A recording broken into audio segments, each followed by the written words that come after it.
अस्सलामुअलैकुम। मेरी तबीयत कई दिनों से बहुत ज़्यादा नासाज रहने लगी थी और हर वक्त जी मतलाता रहता था, जिसकी वजह से नकाहत इतनी बढ़ गई कि मेरा बिस्तर से उठना भी महाल हो गया था। जब ये बात मेरी सास को पता चली तो वो उल्टे पांव दौड़ती हुई मेरे कमरे में चली आईं। उनके चेहरे पर बला की फिक्रमंदी और परेशानी थी, जैसे उनकी अपनी जान पर बन आई हो। वो फौरन मेरे सिरहाने बैठी और मेरा हाथ थाम कर बड़े प्यार से कहने लगी कि मरियम, मैंने कितनी बार कहा है अपना ख्याल रखा करो। तुम इस वक्त अपनी नहीं बल्कि मेरे जिगर के टुकड़े की अमानत हो। तुम और तुम्हारा बच्चा दोनों ही मेरे मरहूम बेटे की आखिरी निशानियां हो, और अगर तुम्हें कुछ हो गया तो मैं खुद को कभी माफ नहीं कर पाऊंगी। ये कहते हुए उन्होंने मेरा माथा चूमा और मुझे अपने सीने से लगा लिया। उनकी इस ममता और तड़प को देखकर मेरी आंखों में नमी उतरने लगी थी, क्योंकि मेरी सास रिवायती सासों की तरह लड़ाई झगड़े करने वाली या तंज या तीर चलाने वाली औरत नहीं थी, बल्कि वो मुझसे बेइंतहा मोहब्बत करती थी। और मेरे शोहर के जाने के बाद उन्होंने मुझे एक पल के लिए भी ये एहसास नहीं होने दिया था कि मैं इस घर में अकेली हूँ। वो मेरी हर छोटी बड़ी जरूरत का ख्याल रखती थी, और जब भी मैं उदास होती तो वो घंटों मेरे पास बैठकर मुझे दिलासा देती रहती। अब भी जब मेरी तबीयत बिगड़ी तो उन्होंने फौरन अपने छोटे बेटे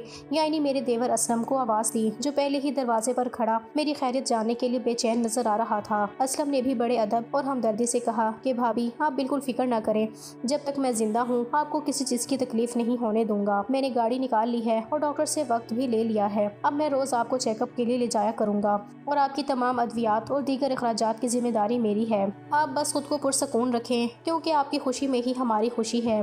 सास अम्मी ने असलम की बात सुनकर इत्मीनान का सांस लिया और मेरी तरफ देखकर बोली कि देखा मरियम, असलम कितना ख्याल रखता है तुम्हारा। ये देवर नहीं, तुम्हारा सगा भाई है, और मैं चाहती हूँ कि मेरे बेटे का वारिस बिल्कुल तंदुरुस्त पैदा हो। इसलिए अब से तुम कोई काम नहीं करोगी, बस आराम करोगी, और असलम रोज तुम्हें डॉक्टर के पास लेकर जाएगा।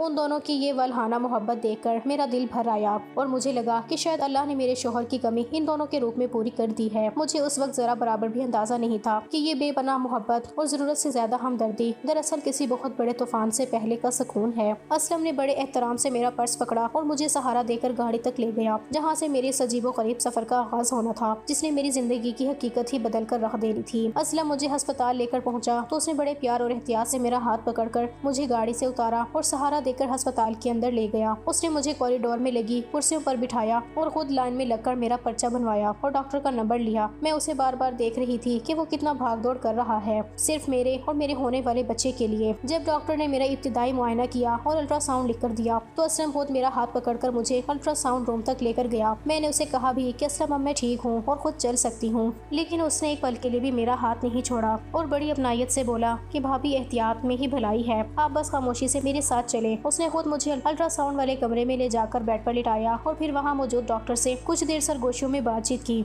जिसकी आवाज मुझ तक नहीं पहुंच सकी, और फिर वो मुस्कुराते हुए कमरे से बाहर निकल गया। उस अस्पताल में मैं पहली दफा आई थी, इसीलिए यहाँ का अमला और डॉक्टर सब मेरे लिए अजनबी थे। इससे पहले मेरा चेकअप शहर के दूसरे अस्पताल में हो रहा था, लेकिन असलम ने बजीद होकर अस्पताल तब्दील करवाया था। उसका कहना था कि यह अस्पताल ज्यादा बड़ा और जदीद सहूलियात से आरास्ता है और यहाँ के डॉक्टर्स बहुत काबिल हैं। चूँकि वो खुद इतना मुतमिन और पुरजोश था, इसलिए मैं भी बिल्कुल पुरसकून हो गई थी कि मेरा देवर मेरे लिए बेहतरीन जगह का इंतखाब करके लाया है। डॉक्टर ने मशीन के पास आते ही मुझसे मेरी तबीयत का पूछा, और मैंने जब उसे अपनी कमजोरी और सर चकराने के बारे में बताया तो उसने एक मखसूस मास्क उठाया और कहने लगा कि आपको शायद ऑक्सीजन की कमी हो रही है, ये मास्क चंद मिनट के लिए लगा लें, इससे आपको अल्ट्रासाउंड के दौरान घबराहट नहीं होगी और आपके बच्चे को भी सुकून मिलेगा। मैंने डॉक्टर की बात पर यकीन करते हुए खामोशी से वो मास्क अपने चेहरे पर रख लिया, लेकिन जैसे ही मैंने 2-3 सांसें ली, मुझे अपने पूरे वजूद में एक अजीब सी सनसनाहट महसूस हुई और मेरी आंखों के सामने अंधेरा छाने लगा। मुझे ऐसा लगा जैसे मेरा जिस्म मुंजमद हो रहा है और होशो हवास मुझसे छीनते जा रहे हैं। इससे पहले कि मैं कुछ समझ पाती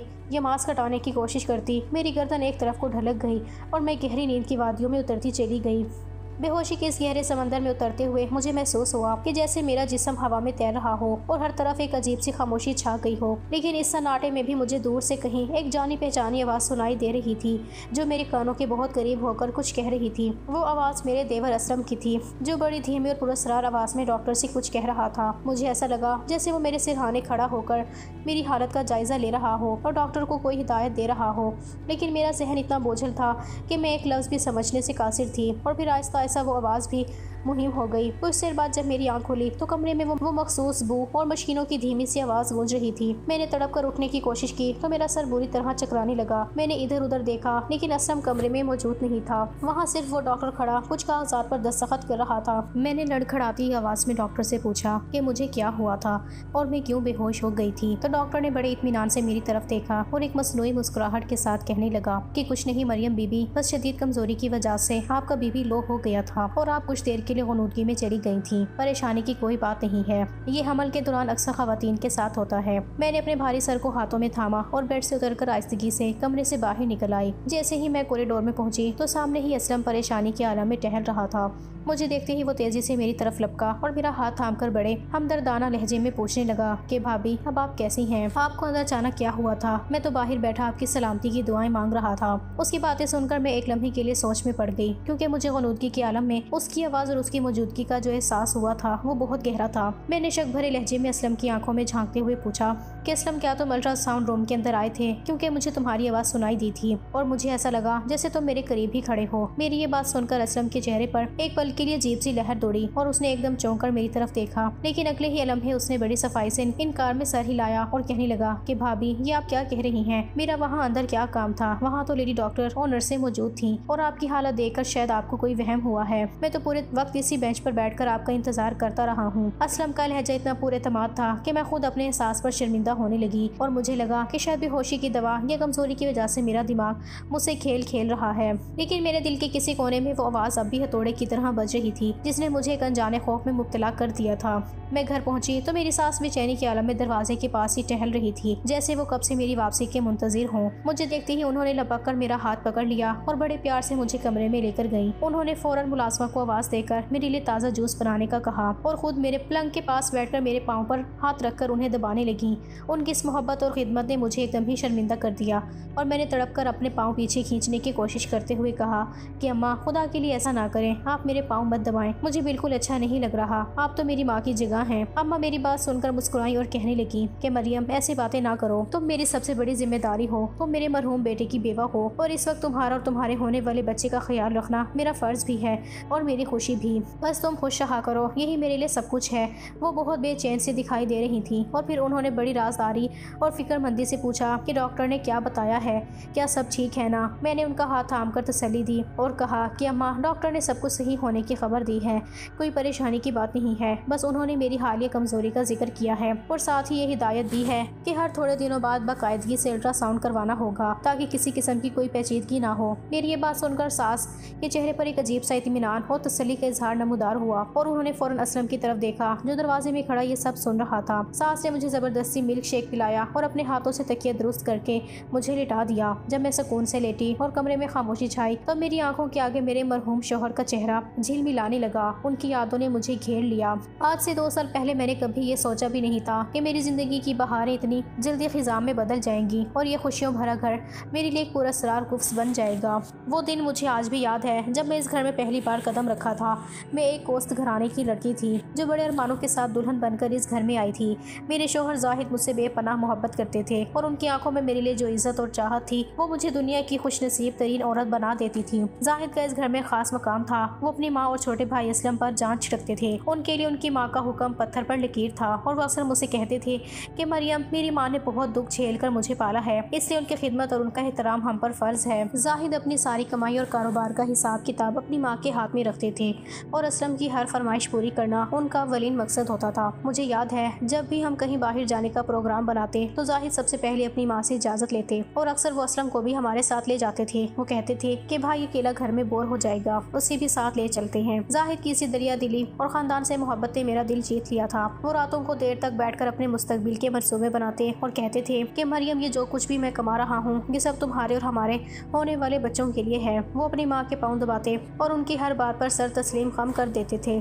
उनके नज़दीक उनका भाई असलम उनका बाजू था और वो अक्सर असलम के मुस्तकबिल के लिए फिक्रमंद रहते थे। सास अम्मी भी उस वक्त मुझ पर बहुत शफकत करती थीं। वो मुझे अपने पास बिठाकर जाहिद के बचपन के किस्से सुनाती थीं और कहती थीं कि मरियम तुम इस घर की बरकत हो। जाहिद के वालिद के जाने के बाद इस घर की रौनकें लौट आई हैं। उन 2 सालों में मैंने कभी ये महसूस नहीं किया कि इस मोहब्बत के पीछे कोई और मकसद भी हो सकता है। जाहिद अपनी जायदाद और बैंक बैलेंस के तमाम कागजात अलमारी में नहीं बल्कि अपनी माँ की तहवील में रखते थे। उनका कहना था कि माँ से ज्यादा काबिल एतबार हस्ती और कौन हो सकती है। वो दिन रात मेहनत करते ताकि अपनी माँ को हर आसाइश दे सके और असलम को किसी चीज की कमी ना हो। मैं भी उनकी इस सोच से बहुत मुतासिर थी और खुश थी कि मुझे इतना प्यार करने वाला और रिश्तों की कदर करने वाला जीवन साथी मिला है। जाहिद अक्सर हंसते हुए कहते थे कि अगर मुझे कभी कुछ हो गया तो तुम परेशान न होना, मेरी माँ और असलम तुम्हारा बहुत ख्याल रखेंगे। वो अपने भाई पर इस कदर अंधा एतबार करते थे कि कारोबार के कई अहम कागजात पर असलम से भी दस्तखत करवाते थे। मुझे क्या मालूम था कि जिन रिश्तों पर जाहिद को इतना फख्र था वही रिश्ते उनके जाने के बाद अपनी असलियत दिखाएंगे। उन 2 सालों में हमने साथ में बहुत से ख्वाब देखे थे। जाहिद को बच्चों से बेइंतहा लगाव था, पर जब उन्हें मेरी उम्मीद से होने की खबर मिली तो वो खुशी से निहाल हो गए थे। उन्होंने पूरे मोहल्ले में मिठाई बांटी और सास अम्मी के पाँव छूकर दुआएं ली थी। वो वक्त मेरी जिंदगी का सुनहरा तरीन दौर था जब उस घर की फिजाओं में सिर्फ कहे और प्यार की खुशबू रची बसी थी। लेकिन तकदीर को कुछ और ही मंजूर था और अचानक जाहिद के एक हादसे में चले जाना मेरी दुनिया अंधेर कर गया। जिस वक्त जाहिद की मैयत एम्बुलेंस से उतारकर घर के सहन में रखी गई तो जैसे पूरी कायनात ही साकित हो गई थी। एक पल में वो घर जो खुशियों का गहवारा था मातम कदा बन गया और हर तरफ ऐसा कोहराम बर्पा हुआ कि कलेजा मुंह को आने लगा। मुझे तो अपनी आंखों पर यकीन ही नहीं आ रहा था कि ये वही जाहिद है जो अभी चंद घंटों पहले मुस्कुराते हुए मेरा माथा चूमकर घर से बाहर निकला था और हम आने वाले कल के ख्वाब बुन रहे थे। मैं दीवानावार उनके साकित वजूद की तरफ लपकी, लेकिन औरतों के हजूम ने मुझे जकड़ लिया। किसी ने मेरी कलाइयों को बेदर्दी से मरोड़कर वो रंगीन चूड़ियां तोड़ डाली जिनकी खनक जाहिद को बहुत पसंद थी। चूड़ियों के टूटने की आवाज़ मेरे दिल के टूटने जैसी थी। फिर किसी ने मेरे सर से वो रंगीन दुपट्टा नोच लिया जो मेरी खुशबख्ती की अलामत था और मेरे कंधों पर एक सफ़ेद बेरंग चादर डाल दी गई। वो लम्हा जीते जी मर जाने जैसा था जब मुझसे मेरा सुहाग छीना जा रहा था। मैं चीखना चाहती थी कि देखो जाहिद अभी जाग जाएगा, अभी वो मुझे पुकारेगा, लेकिन उनके बंद होते हुए लब और वो सफ़ेद कफन सच्ची गवाही दे रहे थे कि मेरी ज़िंदगी का सूरज हमेशा के लिए डूब चुका है। सास अम्मी धाड़े मार मार कर रो रही थी और असलम निढाल होकर जाहिद के कदमों से लिपटा हुआ था। हर कोई मुझे तरस भरी नजरों से देख रहा था जैसे मैं कोई जिंदा लाश हूँ। मुझे वो मंजर आज भी याद था जब गुस्ल के बाद उनका चेहरा आखिरी बार दिखाया गया तो मुझे लगा कि मेरी तमाम रंगीनियाँ और मेरी सारी उम्मीदें इस ताबूत के साथ ही दफन होने जा रही हैं। वो शख्स जो मेरे हर दुख की ढाल था आज खुद मुझे उम्र भर का दुख देखकर खामोश हो गया था। उस दिन से मेरी ज़िंदगी से खुशबुएं रुखसत हो गईं और मैं एक ऐसी वीरान राह पर निकल खड़ी हुई जहां सिर्फ अंधेर और तन्हाई मेरा मुकद्दर थी। जाहिद के जाने के बाद मेरी दुनिया उजड़ चुकी थी और मेरा दिल चाहता था कि मैं अपने मायके चली जाऊं और अपने वालिदैन के साय में इस गम को हल्का करूं। मेरे माँ बाप भी बहुत परेशान थे और वो मुझे लेने के लिए आए थे। वो बार बार मेरी सास से कह रहे थे कि अब जब जाहिद नहीं रहा तो मरियम का यहाँ अकेले रहना मुश्किल होगा, हम इसे अपने साथ ले जाना चाहते हैं ताकि ये अपने मायके में सुकून से रह सके। मगर मेरी सास ने कमाल की अपनाइयत दिखाई और साफ मना कर दिया। उन्होंने भराई हुई आवाज़ में मेरे वालिदैन के सामने हाथ जोड़ लिए और रोते हुए मुझसे लिपट गई। उन्होंने बड़ी मोहब्बत से मुझे गले लगाते हुए कहा कि आप लोग ये क्या कह रहे हैं, मरियम अब सिर्फ मेरी बहू नहीं बल्कि मेरी बेटी है और इसकी कोख में मेरे बेटे की आखिरी निशानी यानी मेरी नस्ल की अमानत है। मैं अपनी इस बेटी को अपने से दूर कैसे कर दूं इस नाजुक वक्त में जब उसे सहारे की सबसे ज़्यादा ज़रूरत है। तो क्या मैं इसे किसी और के हवाले कर दूंगी? नहीं, मैं इसका पूरा ख्याल रखूंगी और इसे पलकों पर बिठा कर रखूंगी। उन्होंने मेरे सर पर हाथ फेरते हुए मेरे वालिदैन को यकीन दिलाया कि जितना प्यार उसे यहाँ मिलेगा वो कोई और नहीं मिल सकता। मेरी सास ने अपना कहा हुआ हर लफ्ज़ सच कर दिखाया और वाकई मुझे सर आंखों पर बिठा लिया। वो दिन भर मेरे गिर्द घूमती रहती और हर वक्त मेरा हाल पूछती थी। उन्होंने घर की मुलाजमा को सख्त हिदायत दे रखी थी कि मरियम को कोई काम नहीं करने देना और इसकी हर फरमाइश पूरी करनी है। वो खुद किचन में जाकर मेरे लिए अपनी निगरानी में ताकत बख्श खाने तैयार करवाती और जब तक मैं एक एक निवाला ना खा लेती वो मेरे पास से नहीं उठती थी। मुझे अक्सर लगता था कि शायद जाहिद की कमी पूरी करने के लिए अल्लाह ने उनके दिल में मेरे लिए बेइंतहा ममता भर दी है।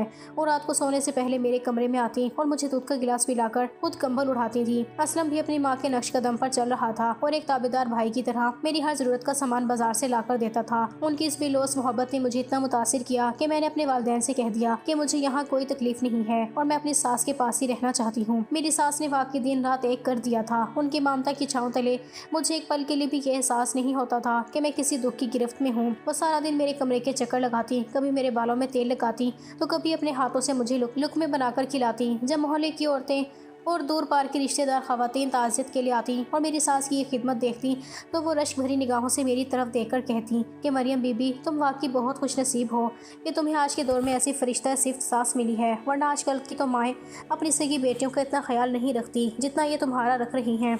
उनकी बातें सुनकर मेरा सर फ़ख्र से बुलंद हो जाता और मैं अल्लाह का लाख लाख शुक्र अदा करती कि उसने मुझे इतनी कड़ी धूप में एक घना साया ताक कर दिया है। मेरी सास उन औरतों के सामने अक्सर रो पड़ती और कहती कि ये तो मेरी ज़िंदगी का कुल असासा है, अब जाहिद के बाद यही मेरी सब कुछ है। मैं अपनी खुश नसीब बहू की आंखों में एक आंसू भी नहीं देख सकती।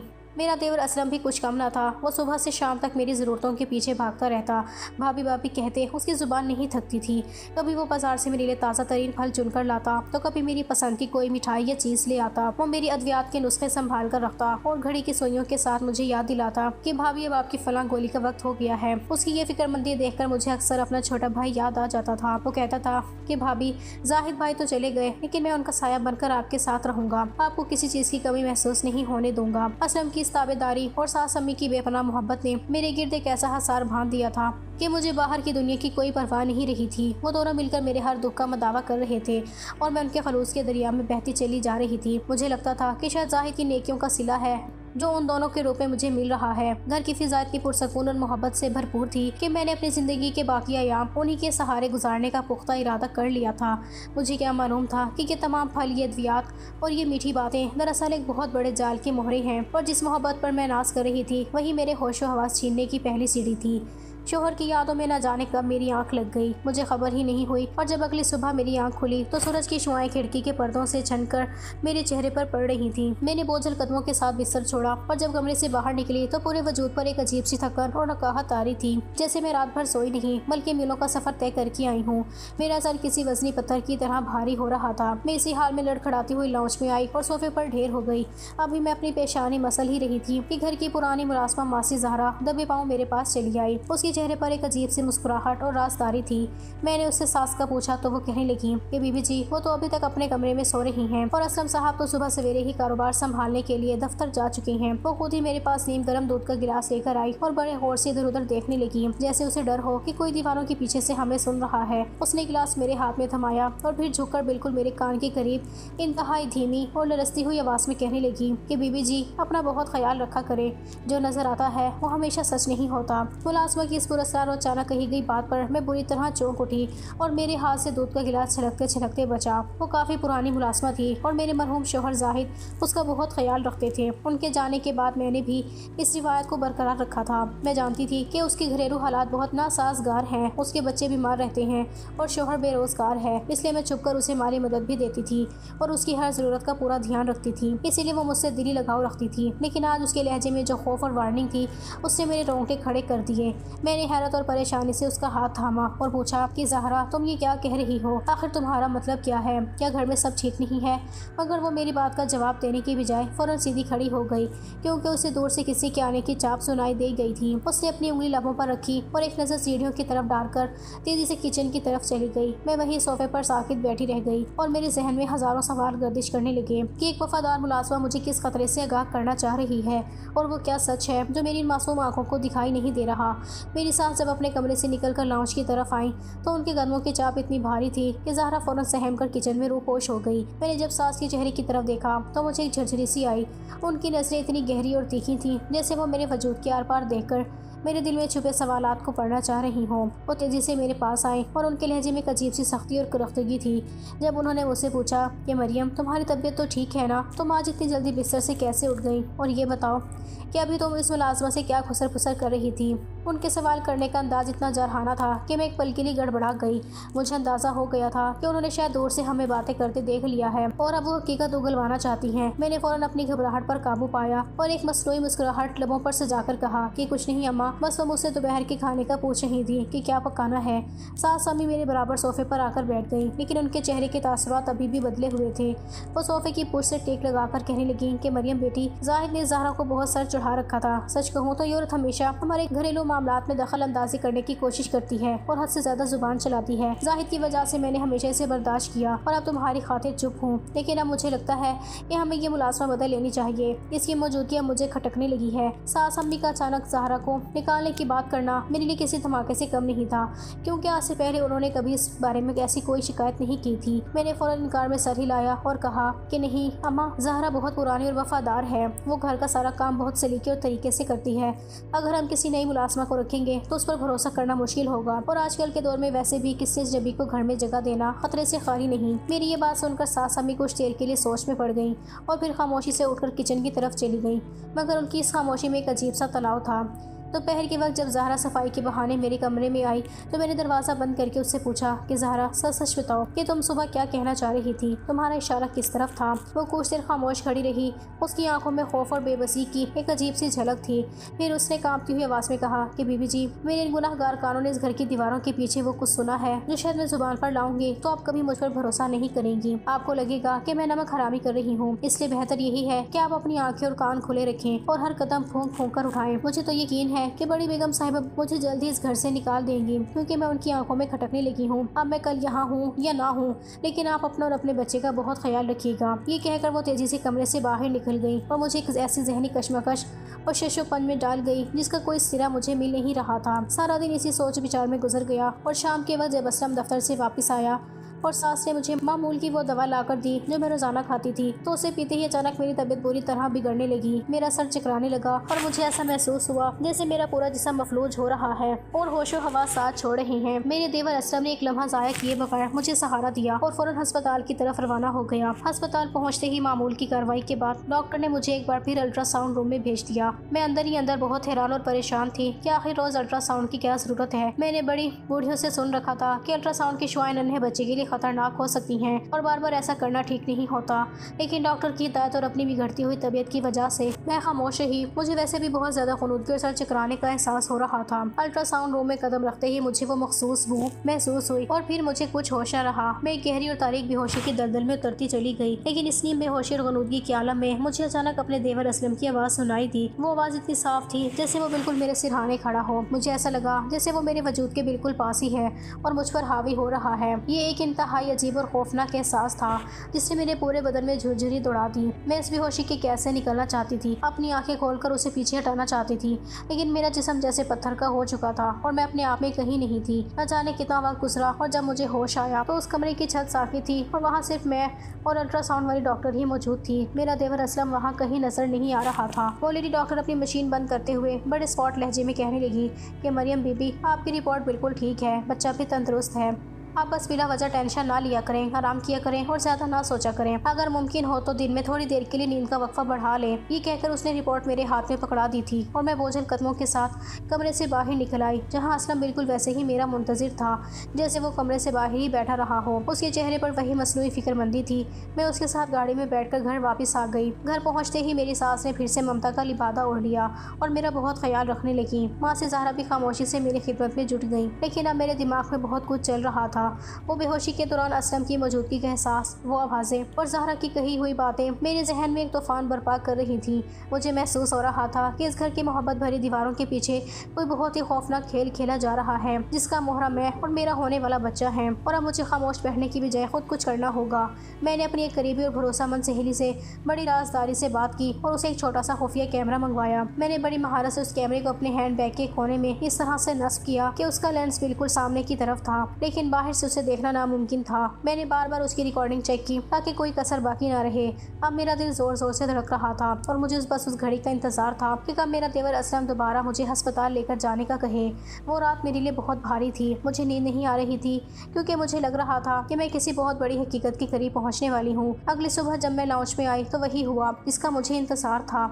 असलम ने बड़े प्यार से कहा, भाभी, आज डॉक्टर ने आपको फिर बुलाया है, आपका एक खास टेस्ट होना है, चले देर हो रही है। मैंने कांपते हाथों से अपना वो बैग उठाया और उसके साथ गाड़ी में जा बैठी। रास्ते भर असलम मुझसे बहुत हमदर्दी भरी बातें करता रहा, लेकिन अब मुझे उसके हर लफ्ज़ में एक जहर महसूस हो रहा था। अस्पताल पहुंचकर उसने मुझे फिर उसी अल्ट्रासाउंड रूम के बाहर बिठाया। मेरा दिल सीने से बाहर आने को था जब नर्स ने मेरा नाम पुकारा। मैंने अपना बैग इस तरह से अपने सामने वाले स्टूल पर रखा कि उसका रुख बेड की तरफ हो जहां मुझे लेटना था। मैंने खामोशी से रिकॉर्डिंग का बटन दबा दिया था। जैसे ही मैं बेड पर लेटी, डॉक्टर ने वही मखसूस मास्क मेरे चेहरे पर रखा। मैंने खुद को बचाने के लिए हल्की सी मुजाहमत करने की कोशिश की, लेकिन उस गैस के असर ने मुझे चंद सेकेंडों में ही बस कर दिया और मैं एक बार फिर अंधेरों में डूब गई। मुझे नहीं मालूम था कि जब मैं होश में आऊंगी और उस कैमरे की रिकॉर्डिंग देखूंगी तो सच में मेरे होश उड़ा देगा। होश में आने के बाद मेरा सर हस्बे मामूल किसी भारी पत्थर की तरह बोझल था और नजरें पूरी तरह धुंधला रही थी, लेकिन मेरा तमाम तर ध्यान अपने उस बैग पर था जो सामने वाले स्टोर पर बिल्कुल उसी तरह रखा हुआ था जैसे मैंने उसे छोड़ा था। मैंने हिम्मत जमा की और डॉक्टर से रिपोर्ट पकड़कर बाहर निकल आई, जहां असलम हमेशा की तरह एक फिक्रमंद देवर का रूप धारे मेरा इंतजार कर रहा था। घर वापसी का रास्ता जिंदगी का तवील तरीन सफर लग रहा था। मेरा दिल चाह रहा था कि मैं अभी और इसी वक्त वो रिकॉर्डिंग देखूं, लेकिन मुझे किसी भी तरह अपने जज्बात पर काबू पाना था। घर पहुंचते ही सास ने वही मोहब्बत भरा ड्रामा शुरू किया कि मरियम बेटी, तुम बहुत थक गई होगी, जाओ जाकर आराम करो, मैं तुम्हारे लिए ताकत का खास जूस बनाती हूँ। मैंने खामोशी से सर हिलाया और अपने कमरे में जाकर दरवाजा अंदर से बंद कर लिया। मेरा पूरा वजूद कांप रहा था जब मैंने बैग से वो खुफिया कैमरा निकाला और उसकी रिकॉर्डिंग अपने मोबाइल पर चलाई। शुरू के चंद मिनट तो वही मंजर था जो मैं देख चुकी थी, यानी डॉक्टर ने मुझे बेड पर लिटाया और फिर वो मखसूस मास्क मेरे चेहरे पर रख दिया, जिससे मैं चंद सेकंडों में ही बेहोश हो गई। लेकिन जैसे ही मेरा सर एक तरफ ढलका और मैं साकित हुई, कमरे का दरवाजा आहिस्ता से खुला और मेरा देवर असलम अंदर दाखिल हुआ। उसके चेहरे पर वो हमदर्दी और फिक्रमंदी कहीं नहीं थी जो वो बाहर दिखाता था, बल्कि वहाँ एक वहशतनाक और फातिहाना मुस्कुराहट थी। मैंने देखा कि असलम ने अपनी जेब से खास किस्म का इंजेक्शन निकाला और डॉक्टर से मुखातिब होकर कहने लगा कि डॉक्टर साहब, क्या ये इसकी याददाश्त मिटाने के लिए काफ़ी है ना? मैं चाहता हूँ कि इसे कुछ भी याद न रहे, इसका शोहर कौन था और ये जायदाद किसकी थी। डॉक्टर ने सफाकाना अंदाज में सर हिलाया और कहा कि तुम बेफिक्र रहो, ये इंजेक्शन आहिस्ता आहिस्ता इसके असाब को इतना कमज़ोर कर देंगे कि ये एक जिंदा लाश बन जाएगी और इसे अपने माजी का एक अक्स भी याद नहीं रहेगा। फिर असलम ने एक और शीशी निकाली और डॉक्टर से कहा कि अब वो काम करो जिसके लिए हमने इतनी मेहनत की है, यानी इसके बच्चे को आहिस्ता आहिस्ता जहर देकर ख़त्म करना है ताकि किसी को शक भी ना हो और सब यही समझें कि कमज़ोरी की वजह से बच्चा ज़ाया हो गया है। जैसे ही बच्चा जाएगा सारी जायदाद कानूनी तौर पर मेरे और माजी के कब्जे में आ जाएगी, क्योंकि जाहिद तो वैसे भी हमारा सगा नहीं था, उसने सारी जायदाद पर कब्जा कर रखा था। अब उसका नामो निशान मिटाने का वक्त आ गया है। उसी दौरान असलम का फ़ोन बजा और उसने स्पीकर ऑन किया तो दूसरी तरफ मेरी सास की जहरीली आवाज़ गूंजी, जो बड़ी इश्तियाक से पूछ रही थी कि असलम क्या काम हो गया है, उस लड़की को इंजेक्शन लग गया है ना? असलम ने हंसते हुए जवाब दिया कि जी अम्मा जी, अब ये मरियम कभी होश में नहीं आएगी और ना ही इसे वो जायदाद याद रहेगी जो जाहिद उसके नाम कर गया था। बस चंद दिन की बात है, ये बच्चा भी खत्म हो जाएगा और यूरत भी किसी पागल खाने की जीनत बनेगी। ये सब देखकर मेरा कलेजा मुंह को आने लगा और मेरी रूह कांप गई कि जिन रिश्तों को मैं अपनी पनाह समझ रही थी वही मेरे और मेरे मासूम बच्चे के कातिल निकले। अब मुझे समझ आ गया था कि वो मुझे क्यों रोज अस्पताल लाते थे और वो मास्क दरअसल मुझे मौत की नींद सुलाने के लिए कड़ी थी।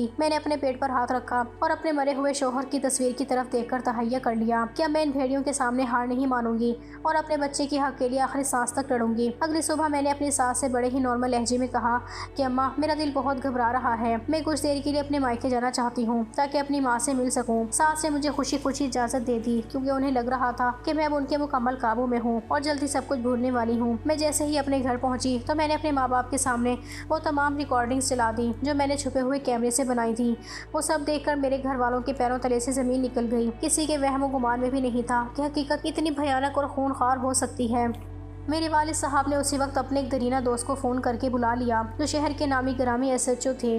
जब उन्होंने वो वीडियो देखी तो उनके माथे पर भी पसीना आ गया। मेरे पास इतना पुख्ता और नाकाबिले तरदीद सबूत मौजूद था कि जिसकी बिना पर पुलिस ने उसी वक्त कार्रवाई की और मेरे ससुराल पर छापा मारकर उन दोनों माँ बेटे को रंगे हाथों गिरफ्तार कर लिया। फिर उनकी गिरफ्तारी के बाद तफ्तीश के दौरान एक और लर्जा खेज सच का इंकशाफ हुआ, जिसने मेरी रूह तक फना कर दी। मेरे शोहर जाहिद का एक्सीडेंट कोई इत्तफाकी हादसा नहीं था, बल्कि मेरे सफाक देवर ने खुद अपनी निगरानी में गाड़ी के ब्रेक फेल करवाए थे ताकि वो रास्ते से हट जाए और सारी जायदाद उनके कब्जे में आ जाए। तफ्तीश की सख्ती के सामने असलम टूट गया और उसने अपना ये घिनौना जुर्म खुद ही कबूल कर लिया। उन पर केस चला और अदालत ने उन्हें उनके इबरतनाक अंजाम तक पहुंचा दिया, जिसके बाद मैं अपने बच्चे के साथ अपने माँ बाप के घर मुंतकिल हो गई।